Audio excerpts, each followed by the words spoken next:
नमस्कार दर्शक बंधु पाणीपाग अपडेट रे आपनको स्वागत। दर्शक बंधु पाणीपाग रे वर्तमान समय बड़ अपडेट सामना आसुची जार प्रभाव ओडिशा उपर रहुची वर्तमान स्थिति रे केमिति रहबो पाणीपाग मिजाज आगामी 24 घंटा एवं पाणीपाग बड़ वैज्ञानिक माने कोन आशंका करछंती भारत रो पाणीपाग को पूर्वानुमान को नेकी आसंतु आज रो वीडियो रे आलोचना करिबा। दर्शक बंधु सैटेलाइट इमेज आप देखि पारथिबे वर्तमान पाग शुक्ला रही पड़िछि एवं राज्यर विभिन्न अंचल रे कुहुड़ी मात्रा देखा मिलूँ। वर्तमान समय दर्शक बंधु उपकूल ओडिशा एवं आखपाख अंचल में मेघुआ पाग देखा मिलूँ। कहीं मेघुआ पाग रही आप मोबाइल स्क्रीन देखूँ। दर्शक बंधु ओडिशा तल भागरे ओडिशा मध्य भागरे वर्तमान जे स्ट्रीम प्रभावित होची। तेज दर्शक बंधु जे स्ट्रीम कौन दर्शक बंधु कहूँ चाहिए सरल उपाय आप देखु जे स्ट्रीम होची वायुमंडल उपरी प्रभाव जो रोचे उपर स्थलर प्रबल पवनर आपेक्षित संकीर्ण बैंड जार साधारण दर्शक बंधु प्राय 30,000 फुट रु नहीं कि 9,100 मीटर उच्चतार घटे। कहवाक गले दर्शक बंधु उपरी भाग में वायुमंडल पवनर स्रोत बहुत मात्रा अधिक थाए से प्रभाव बर्तमान ओडिशा पर रोचे। वायुमंडल मेघभाग रोचे कुहुड़ी मात्रा देखा मिलूँ। वर्तमान समय तापमात्रा बहुत मात्रा कमी जाऊँगी। ओडिशा बर्तमान तापमात्रा नॉर्मल रहिले आप देखूँ दर्शक मध्य प्रदेश उत्तर प्रदेश विभिन्न जिले में वर्तमान सर्वोच्च तापमात्रा 10 डिग्री तलू खसी आसी।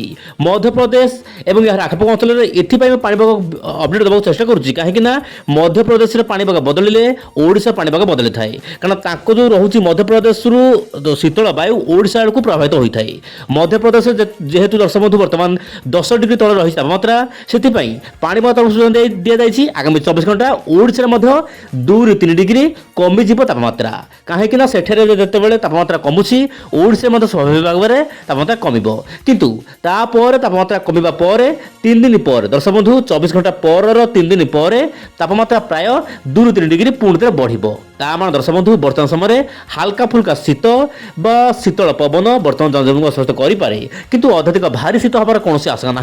वर्तमान समय देखा वायुर चलन कौन रही वर्तमान पूर्वानुमान।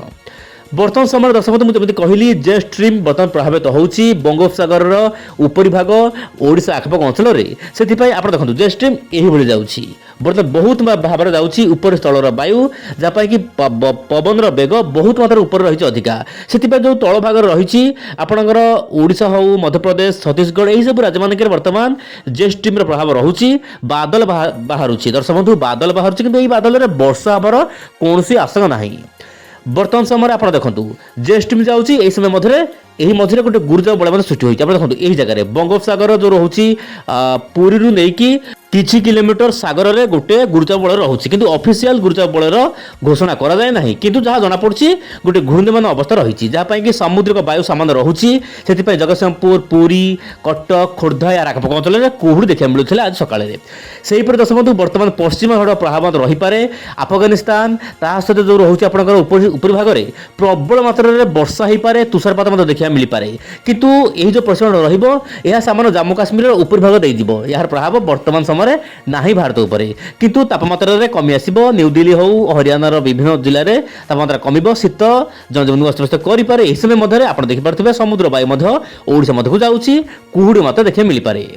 बंगोपसागर सृष्टि हो पारे लघुचाप वर्तमान समय बड़ खबर जहाँ मुझे कहना चाहिए जहाँकि जीएफएस मॉडल आकलन करुँची। जीएफएस मॉडल तो प्रति मॉडल प्रति अपडेट रे तार परिवर्तन करें किंतु जहाँ भी अपडेट आसूसी विंडो चैनल माध्यम आपको कहना चाहिए बंगोपसागर सृष्टि हो बोली गोटे लघुचाप बोली जहाँ अपडेट मिलूँ प्राय दर्शक बंधु फेब्रुआरी 18 ରୁ ନେଇକି 22 ତାରିଖ ମଧ୍ୟରେ ଆପଣ ଦେଖିପାରୁଥିବେ ମୋବାଇल ସ୍କ୍ରିन ରେ 18 ରୁ ନେଇକି 22 ତାରିଖ ମଧ୍ୟରେ ଗୋଟେ ଲଘୁଚାପ ସୃଷ୍ଟି ହେବ।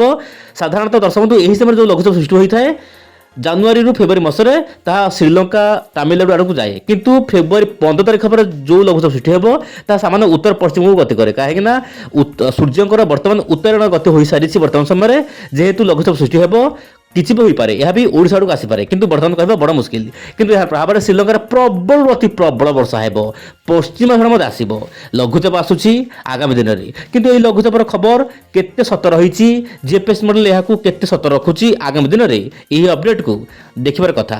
କିନ୍ତୁ ଯାହା ଜଣାପଡ଼ୁଛି ଆଗାମୀ 4-5 ଦିନ ଓଡ଼ିଶାରେ ପାଗ ମୁଖ୍ୟତଃ ଶୁଖିଲା ରହିବ। କୌଣସି ବର୍ଷା ହେବାର ଆଶଙ୍କା ନାହିଁ। କୋହଲିଆ ପାଗ, ଶୁଖିଲା ପାଗ, କୁହୁଡ଼ି ଦେଖିବାକୁ ମିଳିପାରେ। ପ୍ରତିଦିନ ପାଣିପାଗ ଖବର ପାଇଁ ୱିଣ୍ଡ ଓଡ଼ିଆ ଚ୍ୟାନେଲ ସହିତ ଜଡ଼ିତ ହୋଇ ରୁହନ୍ତୁ ଏହିଭଳି ଟିକ୍ନିକ୍ ତଥ୍ୟ ପାଇଁ। ନମସ୍କାର, ଜୟ ଜଗନ୍ନାଥ ଦର୍ଶକ ବନ୍ଧୁ।